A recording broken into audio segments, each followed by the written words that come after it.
Բարև ձեզ, մեր պայքարն է եւ շարունակում ենք մեր զրույցների շարքը։ Հիշեցնեմ, որ խոսում ենք 2020 թվականի պատերազմից եւ այդ պատերազմի հիմնական ոչ թե ռազմական տվյալ դեպքում ասպեկտներից ենք խոսում, դրանցից խոսել ենք ժամանակին, այլ քաղաքական թե ներքին, թե արտաքին։ Անցած անգամ ուրեմն անդրադարձանք մեր ուրեմն հարևան երկրի շատ խաղաղասեր, շատ առաջադեմ երկրի նախագահ Իլհամ Ալիևի ուրեմն որոշ հայտարարությունների, որոնք համարեցինք նաև ակտուալ այսօրվա համար։ Այսօր կվերադառնանք մեր ամենասիրելի, ել ավելի սիրելի ուրեմն սուբյեկտներին, ռուս-թուրքական ուրեմն դաշինքին, բայց մինչև այդ մի հատ հավելում ուզում եմ անեմ այդ Ալիևի թեմայի հետ կապված։ Եթե հիշում եք, խոսքը նրա մասին էր, որ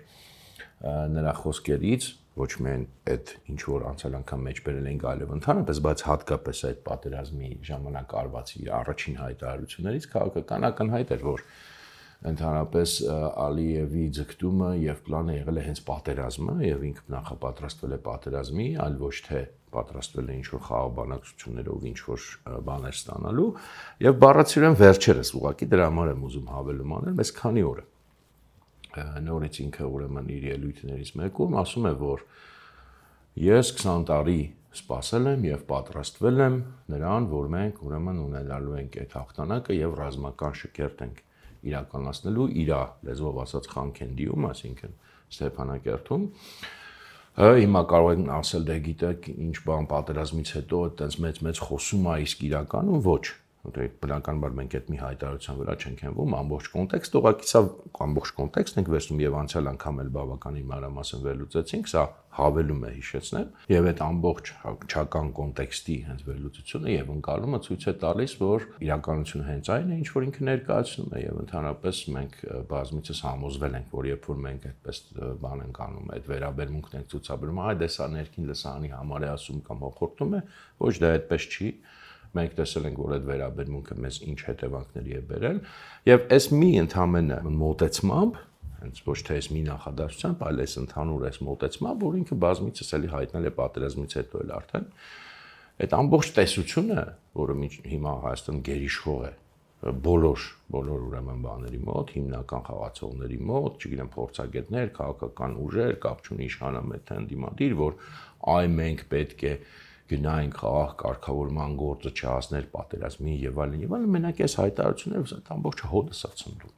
Բացի այն տրամաբանությունից, որի մասին խոսել ենք, բայց պարզ լեզվով ամեն անգամ մարդը ասում է, որ ինքը պատրաստվում էր պատերազմի, ինքը ժամանակ էր շահում, ինքը ճիշտ ժամանակ էր ընտրել իհարկե այդ պատերազմի համար, քաղաքական իրավիճակ էր ընտրել, չգիտեմ, այդ ռուս-թուրքական դաշինքի պահն էր, այսպես ասած, բռնացրել, իր ռազմական կարողություններն են մեծացել, այդ ամենը պարզ է, բայց ինքը պատրաստվում էր պատերազմի եւ մեր մեջ ասած, եթե պատկերացնենք մի պահ մեզ իր դիրքում, իր տեսակետից, ճիշտ էլ անում է, բայց ինչ պետք է աներ, որ ԵԱՀԿ Մինսկի խմբի հույսին չէր մնալու, կամ ասենք ռուսների հույսին չէր մնալու, կամ չգիտեմ ֆրանսիացիների հույսին չէր մնալու։ Ինքը այո օգտվեց միջազգային իրավիճակից, բայց օգտվեց այդ միջազգային իրավիճակում ինքը դրել էր իր նպատակը եւ հասավ իր նպատակից։ Եվ սա նույնպես այն դեպքերից է, մենք շատ ենք խոսել նման դեպքերից, որ մենք չպետք է վարանենք թշնամիներից սովորելու, ոչ թե մենք պետք է արհամարական վերաբերմունք ունենանք տենց այդ թուրքերը, ոչխարները եւ այլն, ոչ, մենք մանավանդ այս կարգավիճակում մենք պետք է նայենք եւ տեսնենք ինչպես են մարդիկ հասնում հաջողության, ինչպես են իրական ռեալ քաղաքականություն, ռեալիստական քաղաքականություն վարում, այլ ոչ թե այն ինչ որ Հայաստանում ներկայացում է որպես ռեալիզմ, այսինքն ռեալիզմի ճիշտ հակառակը, սյուրռեալիզմ ես դա կկոչեի։ Իրական ռեալիստական քաղաքականությունը սա այն է, հասկանում է, որ հարցերը ի վերջո ունենում են ուժային լուծում, եթե իրական լուծման մասին է խոսքը, այն լուծման, որը դու ես ձգտում քո մեծ նպատակների մեջ, եւ մնում է միայն ճիշտ ժամանակը, ճիշտ ուրեմն կարողությունների կուտակումը այդ հարվածը հասնելու համար եւ ինքը դա արել է եւ բնականաբար էլ եմ ասում, այդ բոլոր խոսակցությունները, որ մենք պետք է այսպես անենք կամ այնպես անենք, դրանք մենակ այս մի փաստով հոդս են ցնդում, իհարկե իրենք հոդս են ցնդում նաեւ տրամաբանությամբ, նաեւ պատմական վերլուծությամբ եւ այլն, բայց այս արդեն փաստ է, սա նույնիսկ տրամաբանություն կամ վերլուծություն չի եւ անհնար է սա ամեն անգամ անտեսել եւ շարունակել խոսալ նրա մասին, թե մենք պետք է պատրաստվենք պատերազմի։ Սա ուրիշ բան է եւ մենք պետք է պատերազմում հաղթենք։ Սա է միակ այս այլընտրանքային ուրեմն վերլուծությունը անցյալի, որը մեզ ճիշտ եզրակացությունների կբերի ներկայի եւ ապագայի մասին, միայն սա է։ Եվ սա հերթական ապացույցն է, բայց հուսամ, որ հասկանում եք, որ ինքը հասկանալի է ամբողջության մեջ, եթե նախորդ խոսակցությանը հետևել եք կամ լսել եք։ Նորից վերադառնում ենք մեր ամենասիրած ուրեմն թեմային կոնֆիգուրացիան ռուս-թուրքականին, հերթական անգամ անդրադառնում ենք, միգուցե ինչ-որ մեկի համար ավելորդ, բայց ես համարում եմ բացարձակ ավելորդ չէ, այսպես դետալային նայել, տեսնել, թե հենց պատերազմի ընթացքում ինչպես են զարգանում այս ռուս-թուրքական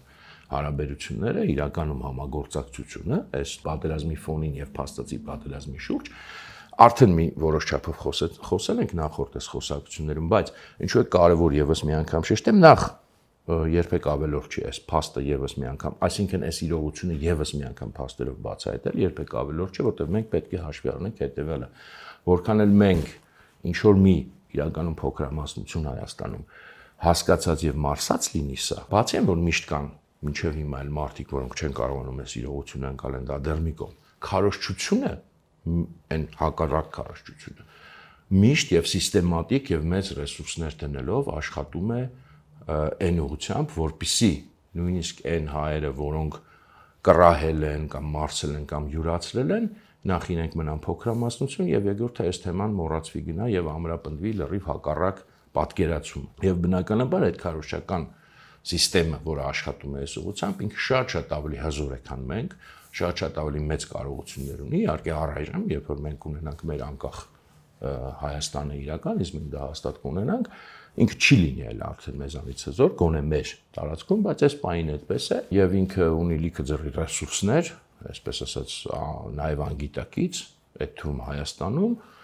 եւ ինքը միշտ ներկայացնելու է հակադիր պատկերը եւ հավատացեք ինձ, այս մեր զրույցներով կամ նմանատիպ զրույցներով մենք հաստատ չենք կարողանա շատ տևական ժամանակով հաջողության հասնել, ամրապնդել, որտեվ ասեմ ձեզ, եթե մենք անդադ չմեխենք, որովհետև քարոզչությունը այդպես է աշխատում, մենք էլ պետք է այդ քարոզչությանը ընդդեմ ուզած-չուզած այս մեթոդը կիրառենք, 10 տարի հետո, 20 տարի հետո այս նույն ձևի մոռացվելու է, ոնց որ մոռացվել է 1920 թիվը, ոնց որ մոռացվել է 1991 թվականի դեպքերը կոլցո օպերացիայով, այս ամեն ինչը մոռացվելու է եւ նոր սերունդը լրիվ էլի նույն այդ ավանդական պատկերի մեջ է ապրելու եւ հետո մի օր նորից անակնկալի է գալու, թե ինչպես է հնարավոր ընդհանրապես որ Ռուսաստանն ու Թուրքիան միմյանց հետ դաշնակցեն Կովկասի հարցերում եւ մասնավորապես Հայաստանի հարցերում։ Պես որ երբեք ավելորդ չի, բայց մի հատ ուրիշ բան էլ կա, սա էլ փորձեմ արագացնեմ ու անցնեմ իսկականից նյութին։ Մի հատ ուրիշ բան կա, որը նույնպես ես ակտուալ շատ թեմա եմ համարում, ընդհանրապես, բայց նաեւ հենց այս օրերին, բառացի օրերն այս օրերին, շատ քիչ է Հայաստանում ամրապնդված այն պատկերացումը, ճիշտ է փորձում ենք դրա մասին խոսալ, բայց մի քիչ ավելի պակաս, քան այս ռուս-թուրքական թեմայով եւ պետք է սա էլ անպայման շատ ուժեղ ամրապնդենք եւ հասկանանք, որ երբեք սա ես ասում եմ պետք է անգիր անենք։ Կայսրությունները եւ մասնավորապես ռուսական կայսրությունը, այդ հզոր համակարգը, դարերի համակարգը երբեք չթերագնահատեք, երբեք չասեք հա դե լավ ռուսները բան տենց ինչ որ այդ ախմախությունը մենք իրավունք չունենք նման անլուրջ վերաբերմունք ունենալ, որովհետեւ դա հզոր պետություն է, մեզ դա դուր է գալիս, թե դուր չի գալիս, դա ընդհանրապես կարևոր չի, հզոր պետությունը հզորագույն ավանդույթներով մենք քարտեզին նայեք, հնարավոր չէ այդքան մեծ թեկուզ մեր տարածքով այդքան մեծ պետություն ստեղծել, եթե դու հիմար ես քաղաքականապես եւ բնականաբար ես շատ եմ ասել, բայց ելի շեշտեմ երբեք իրենք կայսրությունները, իրենց քաղաքականությունը, իրենց քարոզչությունը երբեք միագիծ չի, երբեք միալար չի եւ երբեք այն չի, ինչ որ մենք պատկերացնում ենք, որ այ դե մենք հասկանում ենք ինչ են իրանք անում, ասենք մեկը կարդում է Սիմոնյան Մարգարիտայի ստատուս, ասում է, դե տեսակ Սիմոնյան Մարգարիտան գրել է, ուրեմն ռուսները էս են ուզում, չէ, տենց չի լինում, տենց անլուրջ մի վերաբերվեք, ես սա շեշտում եմ, որտեղ Հայաստանը գերիշխում է այդ վերաբերմունքը, այսինքն մարդիկ մտածում են, որ իրենք հասկանում են ռուսական քաղաքականությունը եւ նույնիսկ, չգիտեմ, դիմադրում են դրան կամ հակադրվում են դրանի, ոչ, որպեսզի դուք իրոք հասկանաք ռուսական քաղաքականությունը, դուք պետք է թիվ 1 բանը, որ մենք պետք է բոլորս հասկանանք, նաեւ որ ինքը միագիծ չի եւ դու չես կարող, ասենք, չգիտեմ, պայմանական Մարգարիտա Սիմոնյանի կամ մեկ ուրիշի ստատուսը կարդալով կամ կարծիքը կարդալով, տենց միանշանակ եզրակացություններ գալ, որտեղ այնտեղ դերերը բաշխված են, այդ դերերը տարբեր են, այդ դերերը, չգիտեմ, իրար նաեւ հակադիր են եւ խաղը շատ ավելի բարդ է, եթե սա այդ քայլը չես անում, ուրեմն դու ոչինչ բանել չես հասկանում եւ Ցավոք սրտի մեր քաղաքական գիտակցությունը իհարկե թույլ է, մենք այդ ավանդույթը չունենք քաղաքական, առավել եւս կայսերական, եւ մենք անընդհատ վերագրում ենք կայսրություններին, այդ թվում Ռուսաստանի նույն միագիծ վարքը, որը մենք ունենք քաղաքականության մեջ, մեր նման միամիտ անփորձ քաղաքական իմաստով ազգերը։ Հիմա այն ինչը որ այսօր կխոսեմ օրինակով կբերենք, հենց այսօր դրան կնվիրենք մեր խոսակցությունը, շատ պարզ, հատուկ լավ է, որ հատուկ չեմ վերցել, բայց հենց ասած այդպես է դասավորել, ահավոր պարզ պրիմիտիվ օրինակ է, ոչ միագիծ խաղի, իրական խաղի այն առաջի դասարանը չի նույնիսկ մանկապարտեզի մակարդակն է, հասանելի բոլորին, բայց լավ է, որ ինքը այդքան պրիմիտիվ է, իրականության մեջ իհարկե շատ ավելի բարդ է քաղաքականությունը, բայց այս պրիմիտիվ օրինակի վրա միգուցե հենց դրանից էլ պետք է սկսել, որպեսզի հասկանանք ինչի մասին է խոսքը, որտեղ եթե մի քիչ ավելի բարդ օրինակներ են բերում, դե մարդիկ մտածում են, դե կարող ասա մի քիչ կոնսպիրոլոգիա, կարող է չափազանցություն է, չեն կարող ապացուցել եւ այլն, սա պարզ ակնհայտ ոչ մի այստեղ բան պետք չի, զուտ սա դաս, այսպես ասած առաջի դասարանի առաջի դասն է սովորելու համար, որ տենց չի, միագիծ չի լինում եւ երբեք չպետք է այդպես պատկերացնենք։ Հիմա նախ տեսնենք երկու մասից է բաղկացած լինելու, մի հատ կտեսնենք ուրեմն սկզբում պաշտոնական մասը, պաշտոնական ինչ շփումներ, հայտարարություններ, հաղորդագրություններ ռուսական կողմից եւ հետո տեսնենք թե ռուս փորձագետները ինչպես են մեկնաբանում այդ նույն իրականությունը, ինչպես են ներկայացնում եւ այստեղ էլ այդ պարզագույն պրիմիտիվ խաղը կտեսնենք, որը մեզ պետք է օգնի հասկանալու, որ շատ ավելի բարդ, ուրեմն ոչ միագիծ, միալար, միանվագ, այսպես ասած, խաղի կառուցվածքը քաղաքական։ Հա տեսեք, նախ բան անենք, մենք տեսանք, խոսել ենք արդեն մի քանի անգամ, տեսել ենք, որ հենց պատերազմի սկզբից Ռուսաստանի արտգործնախարարը, հատկապես Սերգեյ Լավրովը Թուրքիայի իր գոլեգայի հետ, Չավուշօղլու հետ անդադար անընդհատ խոսում է։ Չասենք ամեն օր, միգուցե նույնիսկ ոչ օրը մեջ, բայց կարելի է ասել 3-4 օրը մեջ խոսում է։ Մենք այդ բոլոր բաները կարդացել ենք եւ էլ ինչքան հանդիպենք կկարդանք, որպեսզի հասկանանք, որ սա ոչ թե ինչ որ տենց պատահական 1-2 անգամ շփում, այլ սիստեմատիկ ամբողջ պատերազմի ընթացքում սիստեմատիկ ինտենսիվ շփում է եւ դատելով ընդհանրապես լուրերից, իհարկե չեմ կարող երաշխավորել տենց այդտենց հետազոտություն չեմ արել հատուկ, բայց դատելով ընդհանրապես այդ ժամանակվա լրահոսից, որը շատերս մոռացել ենք, դա Սերգեյ Լավրովի այդ ընթացքում ամենահաճախ զրուցակիցն է, ոչ թե օրինակ Մինսկի այդ ԵԱՀԿ Մինսկի խմբի անդամ երկրների նախարարները, իհարկե նրանց հետ էլ է խոսում, բայց ոչ այս հաճախականության, ոչ նույնիսկ Իրանի օրինակ բանը արտգործնախարարը էլի խոսում է հետը, բայց ոչ այդ հաճախականության, ոչ նույնիսկ Ադրբեջանի կամ միգուցե նույնիսկ Հայաստանի, այլ հենց Թուրքիայի, նրանք էլ եմ ասում, պայմանականորեն ասած, պատերազմի սկզբից, սա օրինակ հոկտեմբերի 11-ի լուրա, որ հիմա կկարդամ պատերազմը, այսինքն այդքան շատ ժամանակ չի անցել, բայց արդեն ես էլ չեմ հիշում, որ երրորդ զրույցն է, ասենք 4-րդ, 5-րդ, 6-րդ միգուցե անընդհատ այս լուրը գնում է։ Մենք դա տեսել ենք եւ տեսել ենք, որ այդ զրույցների մեջ բացարձակ, ասենք հաղորդագրությունների մեջ այդ զրույցների բացարձակ 0 անդրադարձ, հիշատակում, չգիտեմ, ակնարկ նույնիսկ կա նրա մասին, որ գիտեք ինչ Թուրքիայի ներգրավում կա այս պատերազմի մեջ, դա այդքան էլ ճիշտ չի, դատապարտելի է կամ այդ սիրիացի վարձկաններ եւ այլն։ Մենք տեսանք, որ այդ Թուրքիայի ներգրավման մասին իհարկե պաշտոնական ռուսական խոսքում ոչինչ բան չկա, առավելևս դատապարտողի տարբերությունը ինչպես տեսանք օրինակ նույն արևմտյան բաների հա, թեկուզ նույն մասնավորապես Ֆրանսիայի օրինակի Սիրիայի վարձկանների մասին պաշտոնական խոսքում որոշ հիշատակումներ եւ դատապարտումներ կամ չգիտեմ ինչ որ տենց բաներ կան եւ տեսանք որ արտաքին հետախուզությունը որոշ չափով նախագահի խոսնակը ուզած-չուզած այս թեմային անդրադառնում է, դե որտեվ ասացինք անհնար է չանդրադառնալ, որտեվ եւ Պարսկաստանից եւ Ֆրանսիայից թեման գալիս է եւ միջազգային մամուլից եւ Հայաստանից եւ այլն կա, բայց այս հաղորդագրություններում 0 բան կա անդրադարձ, ամեն ինչ նորմալ է, ոչ մի խնդիր չկա եւ հիմա հերթականը կարդանք ու մի քիչ էլ մեկնաբանենք, անցնենք առաջ։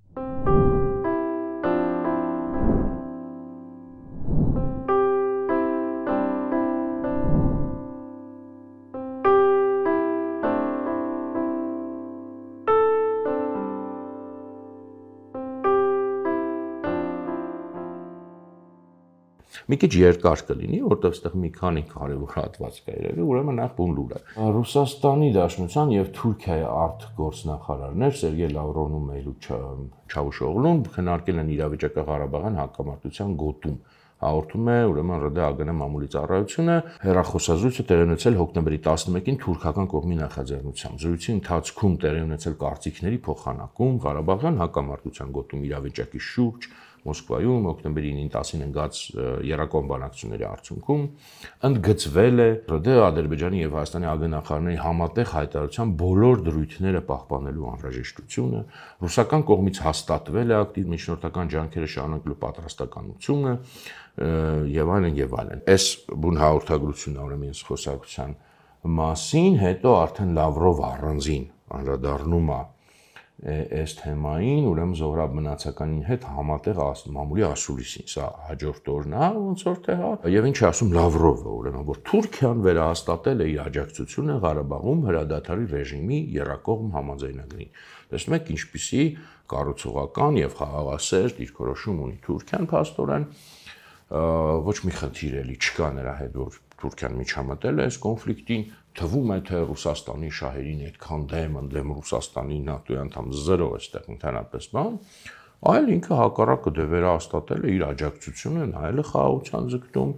այդտեղ ոչ մի խնդիր չկա։ Իհարկե նաև ասում է Լավրովը այստեղ, որ ԵԱՀԿ Մինսկի ձևաչափը փոփոխելու հնարավորության մասին, այդպես խնդիր էս բան չկա, ասում են, այս թեմային կան մի քիչ անդրադարձել ենք, դրա համար եմ հիշատակում, պաշտոնապես չկա։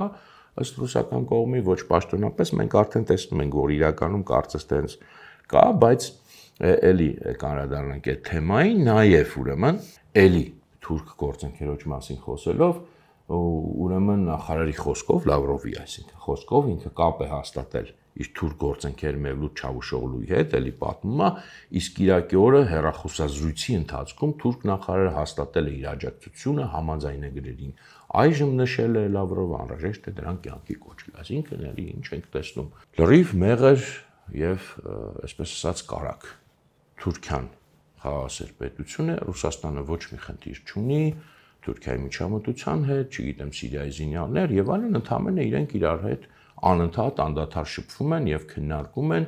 եւ որն է կարիքը այդ շփման եւ քննարկման, բացարձակապես պարզ չէ։ Այսինքն մի կողմից ասում են, որ գիտեք, ինչ դե ԵԱՀԿ Մինսկի խումբ ոչ մի ուրիշ պետություն ներգրավելու կարիք չկա, բայց փաստացի Ռուսաստանի արտգործնախարարը մենք տեսնում ենք, որ ամենից շատ խոսում եւ քննարկում է իր թուրք գործընկերոջ հետ։ Սա եւ բնական է, հիմա էլի շատ չխորանանք արդեն այսպես թե այնպես պարզ է, կարծում եմ չի մասին խոսում, բայց ակնհայտ է նաեւ այս արդեն այսքան հիշատակումից հետո, որ բնականաբար այս ուրեմն այսպես համակարգված շփումը, հետևական շփումը, անդադար անընդհատ շփումը ինքը ցույցիչ է նրա, որ ոչ թե ուղղակի պատերազմը սկսել են եւ իրենք որոշել են տենց իրար հետ զրուցել, որտեղ ինչի համար ոչ մի հիմք չկա, ինչի օրինակ Պարսկաստանի հետ ամեն օր այդքան չի զրուցում կամ չգիտեմ մենք ուրիշի հետ, այլ բարձր որ սա նախապես իրար հետ համագործակցության, գործընկերության, այս հարցի շուրջ առնվազն մեր, ասենք, ինֆորմացիայի փոխանակման, կարծիքների փոխանակման նախապես պայմանավորված երկու գործընկերների խոսակցություն է, որոնք անընդհատ, այսպես ասած, ընթացիկ օպերատիվ քննարկում են իրավիճակը։ Սա միայն այդ դեպքում է բացատրելի եւ հասկանալի այդ հաճախականությունը, այս տոնայնությունը, բացարձակ այսպես ոչ միայն չեզոք, այլև ըստ էության դրական չեզոք, այս բացարձակ չհիշատակումը որևէ խնդրի Թուրքիայի հետ կապված եւ ըստ էության փաստացի լեգիտիմացումը Թուրքիայի մասնակցության այս թեմայի փաստացի սա լեգիտիմացում, այսինքն այն ինչը որ մենք տեսանք անցյալ խոսակցության ժամանակ որ Ալիևն էր հարցը բարձրացնում, իսկ կարող է բացի Մինսկի խմբից դեռ զգուշորեն էր այն ժամանակ բարձրացնում, այլ երկրներ նույնպես ներգրավեն եւ բնականաբար Թուրքիայի մասին է խոսքը, չնայած անունը չի տալիս եւ հիշում ենք որ հայկական ռուսական, այսպես ասած, ռուսական ազդեցության տակ եղած մամուլում տենց էլի հրապարակումներ կարդացինք, որ գիտեք ինչ դե մենք ստիպված ենք լինելու պատերազմից հետո առերեսվել Թուրքիայի հետ այս հարցի շուրջ, դա բնականաբար այստեղ չի ասվում Ռուսաստանի արտգործնախարարության կողմից, բայց փաստացի սա նշանակում է այդ լեգիտիմացումը։ Այսինքն Ռուսաստանը տվյալ դեպքում լեգիտիմացնում է Թուրքիայի մասնակցությունը եւ ներկայությունը այս թեմային, եւ բնական է մենք հիմա գիտենք դա ընդհանուր այդ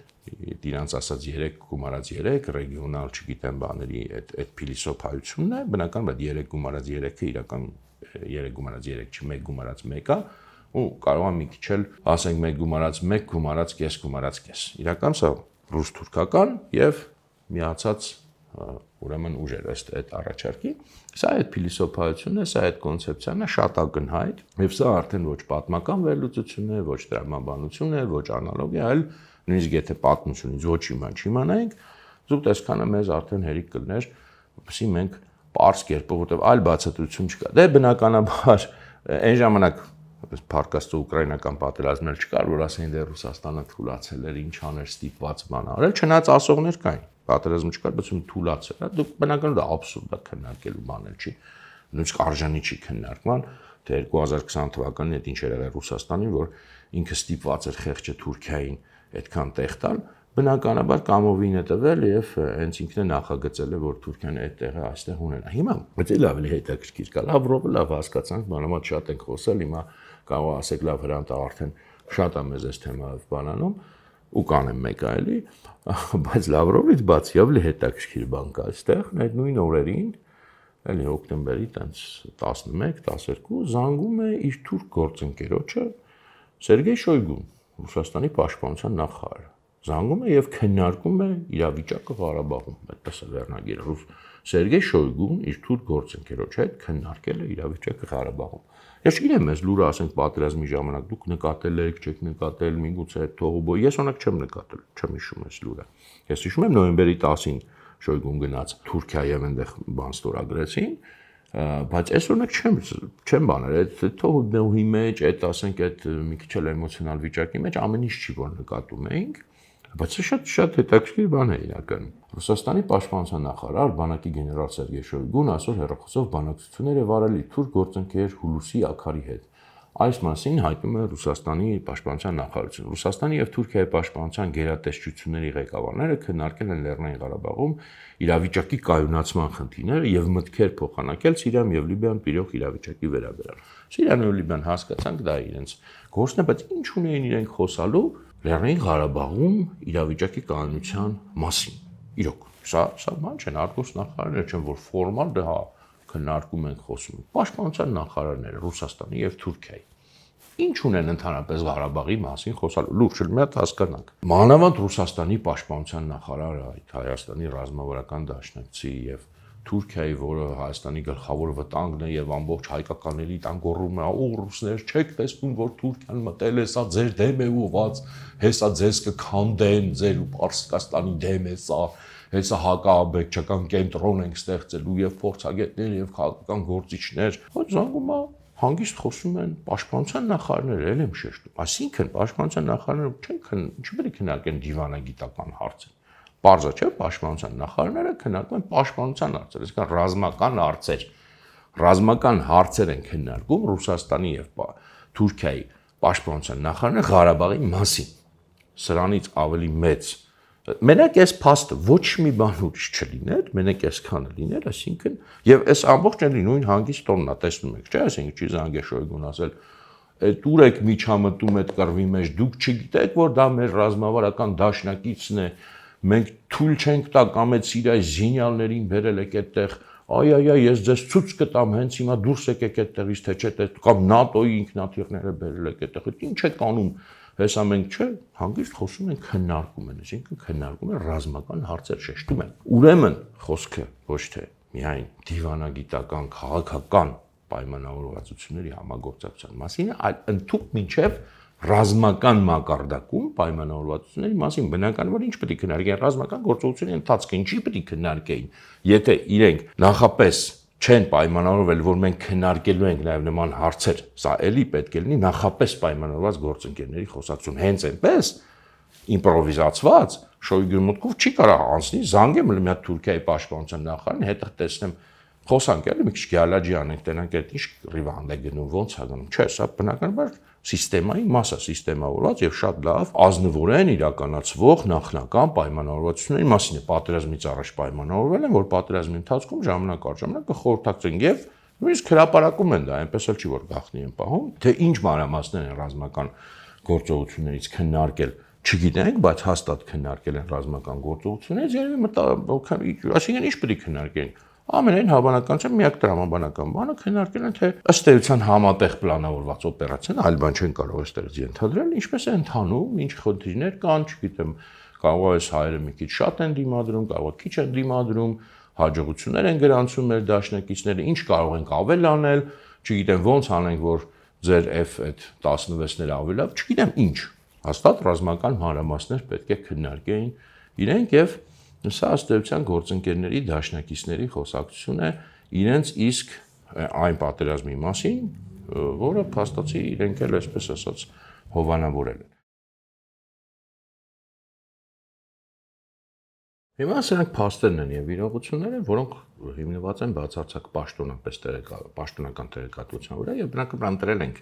երկուսը, որպեսզի շատ բան չանեմ։ Տեսնենք թե այս նույն փաստերը ինչպես են մեկնաբանում եւ ինչպես է ներկայացում ընդհանրապես իրականությունը ռուս ուրեմն տենց փորձագետների կողմից, գիտեք, միշտ եղել են եւ կան նշանակովի, այսպես ասած, ռուս փորձագետներ հայասեր, կան ադրբեջանասեր, կան հայասեր, մերոնք մտածում են միշտ, որ դա նրանից է, որ չգիտեմ, օրինակ ադրբեջանցի կիկռա են տալիս, կնկիթ են տալիս, փող են տալիս այդ փորձագետների, փողը իհարկե տալիս են, բայց փողը կապ չունի, այդտեղ ռուս պետությունն է որոշում, որ սրան ադրբեջանցիները փող կտան, սրան էլ նշանակում ենք հայկական, ուրեմն հայասեր, դա բնական շատ պարզ պրիմիտիվ բան է, ասեցի, որ պրիմիտիվ բաներից են խոսելու, բայց ցավոք սրտի նույնիսկ այս պրիմիտիվ մակարդակը չի աշխատում, ինչը հիմա մարդիկ մտածում են մեր մոտ, մենք էլ որ շատ փող տայինք այս սրան բան կանել, էլի ադրբեջանցիք ապրեն, աշխատում են։ Ադրբեջանցիք էլի ապրեն, էլի աշխատում են, բայց բնականաբար դա ռուս պետությունն է ի վերջո որոշում, ով ինչ անի։ Հա տեսնենք, օրինակ, գիտեք, կան հիմա, չգիտեմ, հիմա էլ սրանք կան չէ, երևի ես արդեն չեմ հետևում, տենց հայասեր այդ անձնավորությունները, մեկը այդ Կոնստանտին Զատուլին է, հիշում եք դրան։ Մեկնաբանում է հենց այս նույն իրողությունը, այս Լավրովի խոսքերը եւ ասում է, որ այս խոսքերից ուրեմն մենք հասկացանք, պարզ դարձավ, որ հաստատված է Ղարաբաղյան հակամարտության կարգավորման նախկին ձևաչափը, այսինքն ԵԱՀԿ Մինսկի այդ համանախագահների ձևաչափը, եւ սա նշանակում է, որ Թուրքիան պաշտոնապես միացած չէ միջնորդական ջանքերին, ավելին Անկարան ընդհանրապես հազիվ թե միանա, քանի որ կողմերից մեկը հայկական կողմը կտրականապես դեմ է, ինչ էական պայման է, որը Թուրքիային իրավունք չի տալիս միջնորդ կոչվելու կամ այն դերը հավակնելու պարզաբանեց պատգամավորը։ Այսինքն մի հատ հեքիաթ է պատմում հայ ժողովրդին, բնականաբար հայ հասարակությունը հակված է այս հեքիաթներին ավելի շատ հավատալ, քան փաստերը պարզվելուց են։ Օգտվում է նրանից, որ այո, Լավրովը այդ բանի ամամլո ասուլիսի ժամանակ հաստատում է, որ այո, իհարկե ԵԱՀԿ Մինսկի խումբ եւ այլն, բայց մենք տեսանք արդեն, որ փաստերը ցույց են տալիս, որ այդ խոսքերը մի կողմ, իսկ իրականությունը լրիվ այլ կողմ, որ Թուրքիա, Ռուսաստանն է հենց Թուրքիային ներգրավում այս process-ի մեջ, ոչ թե դեմ չէ, այլ հենց ներգրավում է փաստացի, էլի, որտեղ ասենք, եթե Ռուսաստանը դա չներգրավեր, թուրքերը չեն կարող այդտեղ մտնեին իրանք իրանցով, բայց այստեղ իհարկե ներկայացում է լրիվ այլ իրականություն, այսպես ասած հանդարտեցվում է, հանգստացում են եւ ուրեմն տենց շատ քաղցր իրականություն են ներկայացնում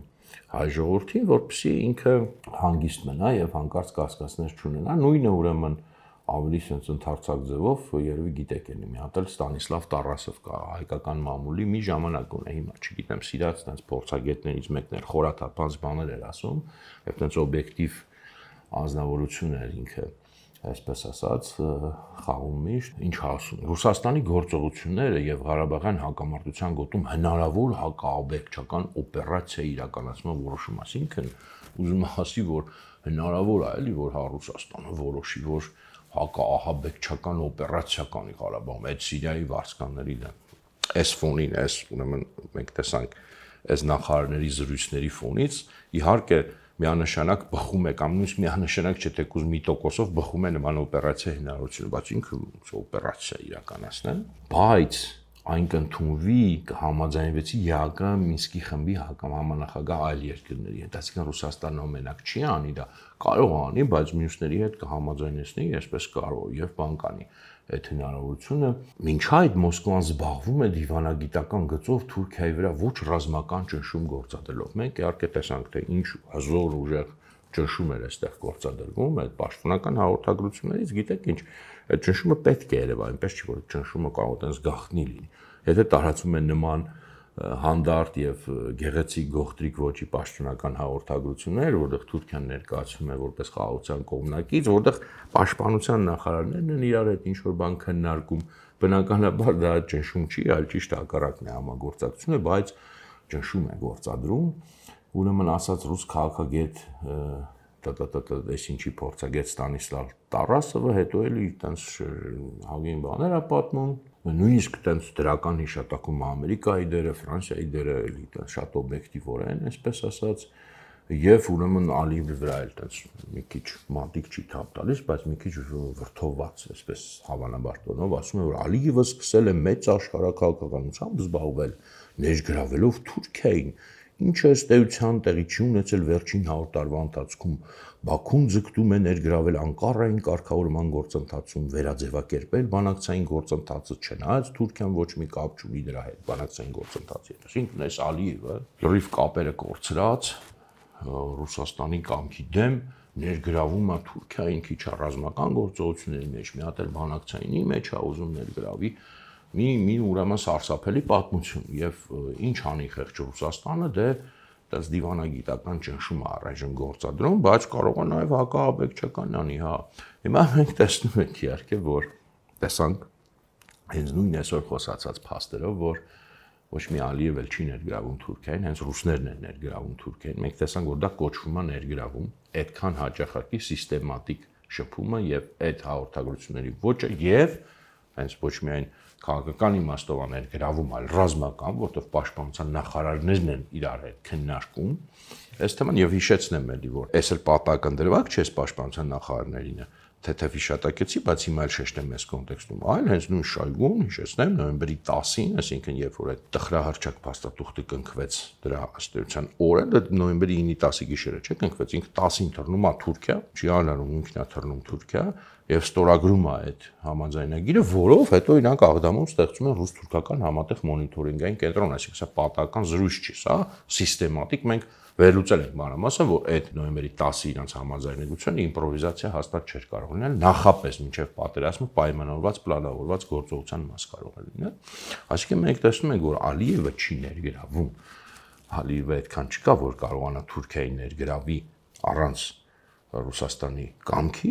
բայց ոչ միայն ուղղակի Ալիևը ներգրավում, որտեղ Ռուսաստանի կամքը կա, այլ հենց Ռուսաստանն է ներգրավում եւ դիվանագիտական եւ ռազմական իմաստով։ Եվ նաեւ մենք տեսանք անցյալ անգամ էլ խոսեցինք, որ երբ որ Ալիևը խոսում էր նրա մասին, որ հավելյալ երկրներ կարող են ներգրավել, բնականաբար ինքը մանավանդ պատերազմի պայմաններում, մանավանդ դեռ հաջողության չհասած, ինքը չէր կարող դա ասել, եթե ինքը իմացած չլներ հաստատ, որ Ռուսաստանը դրա հետ խնդիր չունի, ոչ միայն խնդիր չունի, այլ հենց իր շուրթերով էլ փորձում է դա բարձրացնել։ Իհարկե հետագա արդեն իրադարձություններ, որոնք մենք գիտենք, հետ պատերազմին մեզ էլ ավելի համոզում են դրանում, մենք տեսնում ենք, որ Ռուսաստանի ձևաչափը ըստ էության իրենք միշտ շեշտում են ռեգիոնալ միայն պետություններով, դրսի պետությունները պետք է չխառնեն, այսինքն այդ Մինսկի խմբի ցրելու հարցը հենց ռուսներն են դրա եւ արդեն Ալիևը դրանից այդ թեմայի մեջ ուղակի մտել է եւ մինչեւ հիմա էլ մտած է։ Եվ էլի իհարկե շեշտում է այս նույն Տարասովի բանը շարունակենք, ինչ վերաբերում է Ղարաբաղյան հակամարտության կարգավորման ձևաչափին, ԵԱԿ, ՄԽ համանախագահները միաբերան հանդես եկան Թուրքիան Անդրկովկասում անելիք չունի, եզրափակեց նա, սա ուրեմն եզրափակումը Թուրքիան Անդրկովկասում անելիք չունի, եթե Թուրքիան Անդրկովկասում անելիք չունի, ես չեմ շեշտում, որտեղ նման բաներին մինչև հիմա հավատացողներ կան, էլի,